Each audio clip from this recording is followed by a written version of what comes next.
주말 야간 개장. 안녕하십니까. 안녕하세요. 네, 드디어 삼성전자 잠정 실적이 나왔습니다. 그것 때문에 다른 종목 줬댔죠. 예. 겁나 좋댔지. 뭐 웃는 사람도 있을 거고 우는 사람도 있었을 텐데 어쨌든 삼성전자에 대해서 정확하게, 그러니까 우리가 이제 애널리스트의 평가가 아니고 우리 오즈스탁만의 평가를 좀 내려주시면 좋을 것 같은데 어떻게 보셨나요, 실적은? 뭐 애널리스트들이 너무 안 좋게 얘기했던 뭐 가이던스보다 좀 더 잘 나온 것 때문에 올라간 거고, 결국엔 뭐 반도체는 뭐 그냥 가이던스대로 나온 거고, 나머지 사업 부분이 특히 이제 IM 사업 부분이 뭐 3, 4천억 정도 더 나오면서 조금 탄력을 더 많이 받았는데, 가이던스 대비해서 한 7천억 이상 더 나온 상황이라 시장에서는 일단은 요즘에 뭐 분위기 안 좋았는데 쇄신 차원에서는 좀 좋았다. 지수를 끌어올리는 데는 큰 공로를 세웠지만 뭐 여타 중소형주들이나 이런 것들 좀 잘 나갔던 것들은 오늘 굉장히 많이 부러지는, 뭐 보통 한 5%에서 한 7% 이상 빠진 종목들이 많았기 때문에 개인 투자자분들은 조금 좀 안 좋지 않았겠냐 오늘은. 그러니까 그렇죠. 삼성전자 어닝 서프라이즈가 사실 개인들한테는 파티는 아니었다. 가끔 삼성이 푸른 역할을 좀 할 때가 있어요. 삼성전자 뭐 갖고 있는 개인 투자들이 얼마나 되겠어요? 할아버지 할머니들 좀 많이 갖고 있잖아요. 재수님도 한 100만 원에 사가지고 갖고 계신 분 있어요. 사실 뭐 삼성전자 하면 우리나라 대표 주식이고 시가총액 1위지만 개인 투자자들이 선뜻 못 사는 종목들 중에 하나이기 때문에 올라가면 와 삼성전자 많이 올랐구나 뭐 이렇게 얘기들을 많이 하는데, 실질적으로 삼성전자 사세요라고 얘기하기 되게 힘든 주식 중에 하나잖아요. 그리고 또 이제 그 종목이 시가총액도 크고 막 이런 그 고가주다 보니까 또 그 종목을 기관이라던가 뭐 특히나 기관 같은 경우에 살려고 하면 다른 것들을 팔아서 이제 그 종목을 사야 되니까 이제 그 반대급 부적으로 다른 중소형주라던가 다른 대형주들 같은 경우는 조정을 받은 흐름들이 좀 나타났던 것 같고, 그리고 가장 중요한 건 이런 것 같아요. 그러니까 실적을 우리가 추정을 해서 실적이 좋을 거다 나쁠 거라는 것들을 얘기를 하는데, 너무 지나치게 좀 그 경기나 어떤 다른 재반 여건에 대해서 뭐 미국 금리 인상도 그렇고 주식시장도 어려운데 그렇기 때문에 삼성전자 실적도 안 좋을 거야 라고 해서 가이던스를 되게 보수적으로 낮게 잡았던 측면들도 없지 않았을까 이런 생각도 들고, 그게 이제 거꾸로 막상 뚜껑을 열어보니까, 근데 사실 이게 말이 좋아서 뭐 한 7천억 정도 차이가 나는 거지만 상당히 큰 거예요. 이거 10% 정도 차이가 나는 거기 때문에, 물론 뭐 그래서 어닝 서프라이즈라고 뭐 잘 맞췄으면 사실 어닝 서프라이즈가 안 되는 거고 기준치 뭐 도달했다 이렇게 할 수 있지만, 이게 증시의 분위기를 좀 작용시키는 것 같아요. 그러니까 좋을 때는 엄청 좋다 막 좋을 거야 막 이렇게 하다가 실제 까보면 안 좋아가지고 떨어지고. 뭐 패닉으로 가버리는 경우가 있고, 지금 이제 그 상황이 사실 나타나고 있죠. 뭐 삼성에너지 같은 경우에는 실적 안 좋을 거다라고 하니까 이제 고점 대비 지금 70% 정도 빠졌더라고요. 삼성전자 같은 경우는 안 좋을 거라고 얘기했는데 좋다 보니까 또 그 무거운 주식이 뭐 8%씩 올라가고 그런 것도 있었고, 그 생각났는데 지난번에 그 이건희 차장님이 10월달 지수 고점 1998 오늘 뚫었어. 2,000포인트 넘어갔으니까 일단 탈락. 달라. 2050, 네네. 2020. 그러니까 결국에는 저같이 낙관론자가 그렇게 비관적으로 얘기할 때가 바닥이다. 이런 거지. 그러니까 좋은 또 진전. 왜냐하면 긍정론자가 이제 낙관론자가 결국엔 마지막에 비관을 하기 시작하면 그게 바닥이다라는 얘기가 나오고, 비관론자가 너무 긍정적으로 보면 그때가 꼭지다. 그래서 애널들도 약간 분석을 좀, 주변에 이제 뭐 주식하시는 분들은 좀 그런 성향들을 좀 파악하실 필요가 있다. 사실 그때 얼마 전에 2,000포인트 딱 못 오고 고점이 1998이어가지고 내가 카톡을 딱 보냈거든. 이제 지수 고점인가요? 그랬는데, 그리고 사실 빠졌어요. 빠지고 이제 삼성전자 때문에 사실 오늘 이제 뭐 2,000포인트 넘어가긴 했지만, 아무튼 이제 2050이냐 2020이냐 정도만 남은 것 같아. 그리고 자 이제 그러면은 지금 이제 수출주에 대해서 조금 분위기가 바뀔 수 있다라는 평가를 내리시는 아무래도 거예요? 그럴 수 있죠. 삼성전자가 가장 먼저 이제 3분기 실적을 뚜껑을 땄기 때문에 다른 애들도 상당히 이제 같이 보수적으로 지금 많이 보고 있는데, 뭐 정유업종이라던가 화학업종 같은 경우에도 이제 유가 다시 이제 올라오고 하니까 뭐 4분기부터는 좀 실적 좋아지겠다라는 기대감들이 좀 반영되고 있고, 아마도 생각보다 나쁘지 않았던 부분들 때문에 이게 많이 이제 눈높이를 낮춰놨는데 실제 뚜껑을 따보면 어닝 서프라이즈로 탈바꿈되는 종목군들이 꽤 있을 거라는 생각이 좀 들긴 들어요. 최근에 뭐 뉴스에서 자꾸 뭐가 안 좋다, 경제 성장률이 안 좋다, 경상수지 흑자는 났는데 뭐 48억 흑자가 났는데도 불구하고 불황형 흑자다 뭐 이렇게 자꾸 이제 안 좋은 얘기들이 많이 나오기 시작하면서 제가 볼 땐 바닥을 좀 잡는 분위기인 것 같고, 뉴스가 뉴스를 더 만들어내는 그런 현상이기 때문에. 예. 그리고 사실은 애플이 잘 팔린다라고 했는데 사실 예전에 진입 안 했던 국가들의 뭐 중국이라든지 중국 시장을 좀 확대시키면서 들어간 부분 때문에 좀 상승된 거다라고 해서 애플도 오히려 더 많이 팔리고 있는데도 불구하고 주가가 조정을 받는 그런 현상이 좀 나오고 있기 때문에 뭐 조금 판도는 좀 지켜봐야 되지 않겠나. 신 대표도 네. 뭐 할 얘기 있지 않아요? 저는 사실 삼성전자 실적을 봤을 때 개인적으로 이제 휴대폰 판매량이 어쨌든 좀 긍정적인 효과를 준 건 맞는데 이번에 삼성페이 적용되는 신제품들 있잖아요. 소위 말해서 삼성의 이제 프리미엄 스마트폰 4개. 그 폰들이 어쨌든 3분기에 많이 팔리긴 했는데 좀 시장에서는 원래는 좀 4분기 나올 폰을 좀 미리 땡겨서 나온 게 있지 않나. 그러니까 즉 얘기 4분기 팔릴 수 있는 실적이 3분기로 이미 좀 넘어왔다는 것만 생각했을 때는 완전한 어닝 서프라이즈는 좀 아닌 것 같다라고 좀 생각이 들고 있고 삼성전자도 중요하겠지만 개인적으로 이제 SK 하이닉스의 실적이 반도체 쪽에서 좋아야지만 삼성전자 실적이 정말로 좋은 거구나라는 분위기 형성이 될 것 같아서 SK 하이닉스 실적이 나와서 많이 좋으면 반도체 업황이라든가 반도체가 어쨌든 뭐 모바일 디노메 이런 게 다 스마트폰과 연결되어 있으니까 그때 의미 있는 실적 장세가 나올 수 있을 것으로 좀 판단되고 있고 지금은 그냥 약간 좀 환율적인 이슈 좀 그거로 생각을 하고 있습니다. 결국에는 휴대폰의 이슈는 딱 두 가지. 이제 결국에 이제 페이, 삼성페이가 됐든 애플페이가 됐든 뭐 이런 페이 관련돼서 휴대폰이 리레이팅 될 거다라고 보는 쪽. 이제 이 하드웨어의 그 팩트는 거의 뭐 풀로 다 좋을 때로 다 갔다. 그럼 마지막에 좋아질 게 뭐냐라고 해서 지금 나온 게 듀얼 카메라.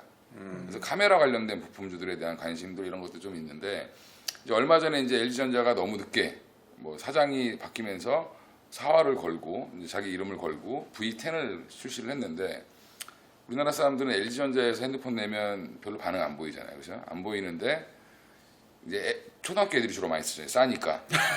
초등학교 애들이 나도 LG 폰 쓰거든요. 엄마들이 선물해주고.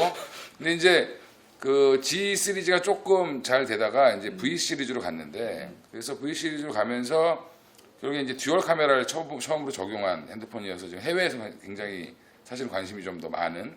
그래서 지금 결국에는 하웨이를 비롯해서 3위 싸움이 또 어떻게 진행이 될 거냐가 굉장히 중요한 이슈인데 그럼 듀얼 카메라에 대해서 공부를 좀 해보니까 결국엔 많은 뉴스들이 있었는데 그동안 뭐 바이오라든지 중소형제에 묻혀서 얘기가 안 나온 거지만 3, 4월 달 때부터 삼성에서도 듀얼 카메라를 장착할 거를 고려하고 있다부터 시작해서 각 회사들이 지금 하웨이 같은 경우도 지금 하려고 하고 있고 준비 중이고 그래서 쭉 보니까 결국에는 S7은 결국엔 듀얼 카메라 장착하지 않겠냐. 그리고 애플도 뭐 아이폰에다가 이거 할 아이폰도 가능성이 있다고 S 다음 신모델에는 장착하지 않겠냐라는 얘기가 좀 나오고 있고 근데 카메라를 그렇게 많이 찍나? 젊은 사람들은 많이 찍죠. 그 카메라 젊은 사람 아니야? 굉장히 많이 찍지. 정확히는 얘기하면 엄청나게 많이. 옛날보다 많이 찍긴 하죠. 그리고 하다못해 커피숍에 앉아갖고도 막 이렇게 찍고 그러잖아요. 그리고 이제 스마트폰이 좋고 나쁘고의 기준이 젊은 사람들은 그 똑같은 포즈로 이제 카메라를 다른 핸드폰을 찍었을 때 뭐가 더 잘 나오느냐. 야 그럼 너 핸드폰 좋다. 약간 이게 기준이 되더라고요. 그러니까 사실은 그래서 애플이 굉장히 우리나라 여자들한테 인기가 좋은 이유 잘 중에 나오니까. 하나도 잘 찍히고 잘 나온다 이렇게 얘기가. 사실 화면이 잘 나오는 것보다는 좀 뽀샤시하게 잘 나오는 그런 거 아니에요? 근데 이제 선명하다기보다는. 선명하거나 이제 어두운 데서 좀 더 잘 찍히거나 이런 건데 듀얼 카메라의 장점이 약간 입체적으로 나오고 그러니까 사람이 한 눈으로 보는 거랑 두 눈으로 보는 거랑 차이가 똑같다라는 거죠. 거리를 측정해서 그러면은 지금 차장님 같은 경우에는 이제 그런 종목들을 좀 볼 필요가 있다. 그렇죠. 이제 결국에는 카메라. 삼성전자의 효과나 이렇게 하면 결국 LG전자도 한번 봐야 되겠지만 바닥에서 만약에 이게 흥행을 한다라고 하면 요즘에 조금 바닥에서 이제 뭐 알바닥은 좀 잡은 것 같은 그런 느낌이니까 그래서 뭐 리바운딩 하면 한 6만 원까지는 한번 땡길 수 있지 않겠나 LG전자도 그런 효과 그리고 그 관련된 부품주들을 좀 봐야 되지 않나. 뭐 있어요 그럼? 일단은 그러면 렌즈를 하나 쓸 걸 두 개 써야 되기 때문에 렌즈 관련된 회사들 뭐 세코닉스? 뭐 코렌이나 뭐 세코닉스 이런 회사들이 좀 주목을 받을 거고 뭐 필터 관련된 회사들 그래서 옵트론텍이라든지 이런 것들 뭐 나노스도 있지만 사실은 시장에서 나노스는 좀 아닌 것 같고 옵트론텍을 좀 보고 있는 상황인 것 같고 그 외에도 이제 좀 큰 종목 중에 삼성전기나 뭐 LG 이노텍 파트론? 그다음에 뭐 파트론 그리고 결국엔 이제 제일 수혜를 보는 건 삼성전자랑 뭐 삼성 LG전자가 또 될 수도 있죠. 예.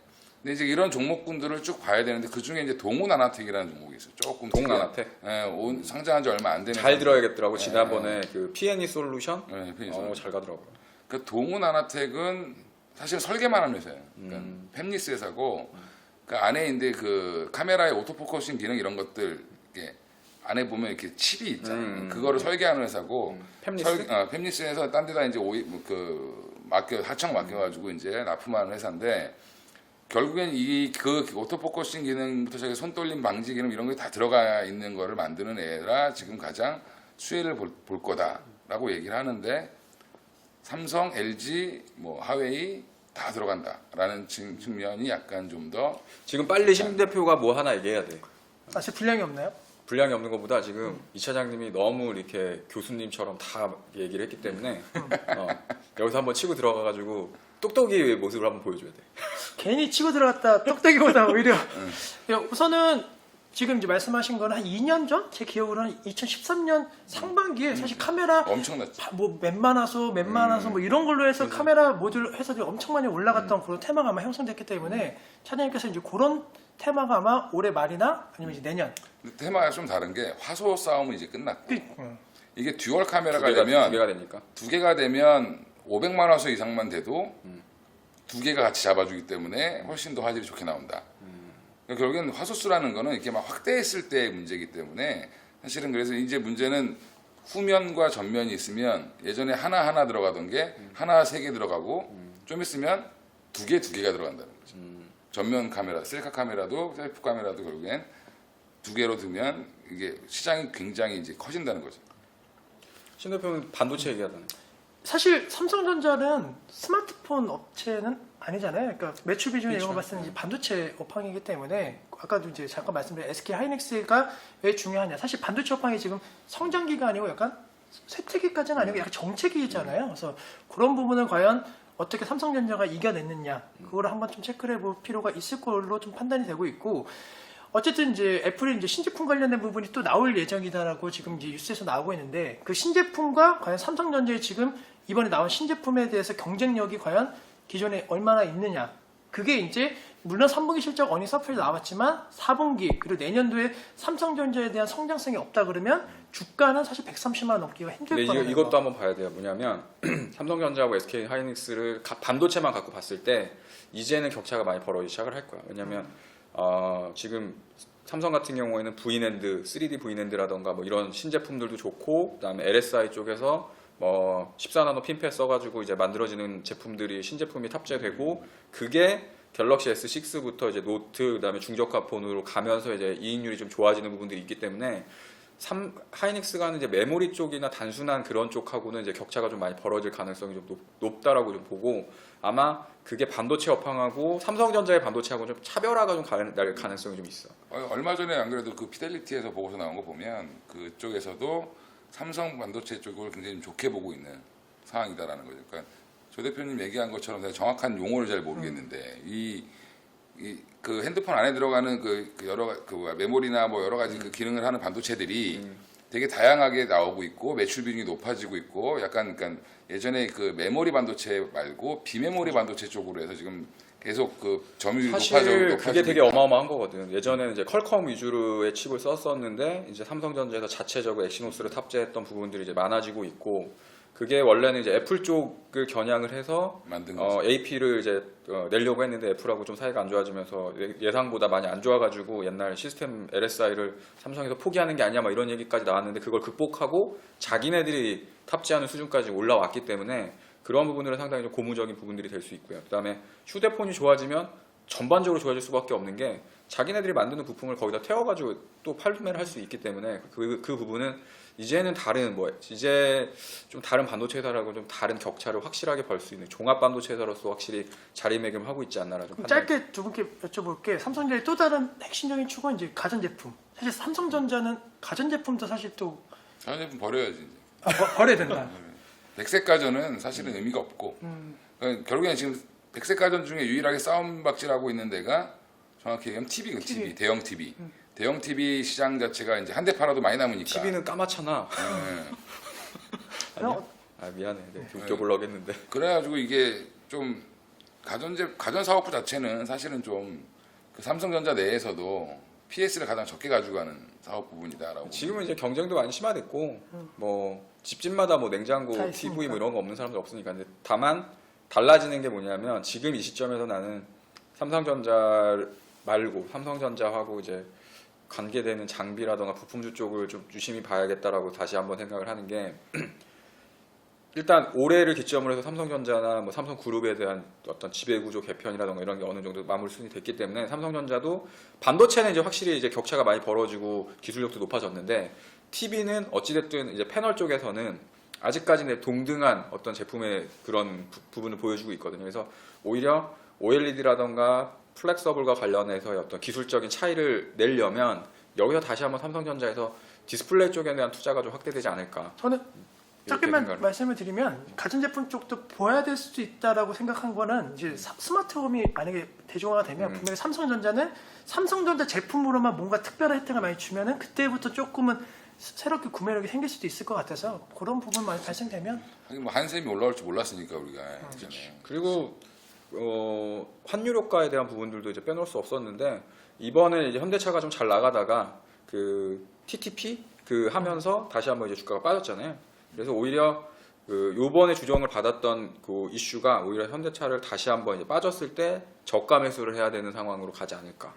네, 오늘 중요한 내용 그리고 많은 내용을 좀 다뤘기 때문에 제가 짧게 정리를 해드리면은 이건희 차장님 같은 경우에는 삼성전자 실적에 있어서 향후 카메라 쪽에 있어서의 발전이 있어야지만 앞으로 전망이 좋아질 수 있다. 그리고 그 관련된 부품 업체군들 다시 한번 보자라는 의견을 제시해 주셨고 조민규 대표님께서는 뭐 삼성전자 실적도 물론 중요하겠지만은 환율 효과로 인한 실적 개선세가 나왔다. 어닝 서프라이즈 효과가 다른 대형주 쪽으로도 확산될 수 있기 때문에 꼭 삼성전자를 사자보다는 환율, 수출주 중심으로 해서 언제든지 실적이 상향 조정될 수 있는 종목군도 이제는 보자라는 의견 제시를 해주셨고요. 저 같은 경우에는 삼성전자 실적보다는 SK 하이닉스 같은 반도체 업황의 실적도 동반해서 좋아지는지를 체크해볼 필요가 있다는 거, 그리고 스마트홈을 비롯해서 이제 삼성전자의 가전제품의 그런 구매력이 다시 한번 커질 수 있다는 점에 주목을 해보자라는 입장을 밝혀드렸기 때문에 이 세 가지 안 한번 잘 참고하셔갖고 투자하시는 데 도움 되시길 바라겠습니다. 정리 잘하네. 깔끔해. 리스트 1위.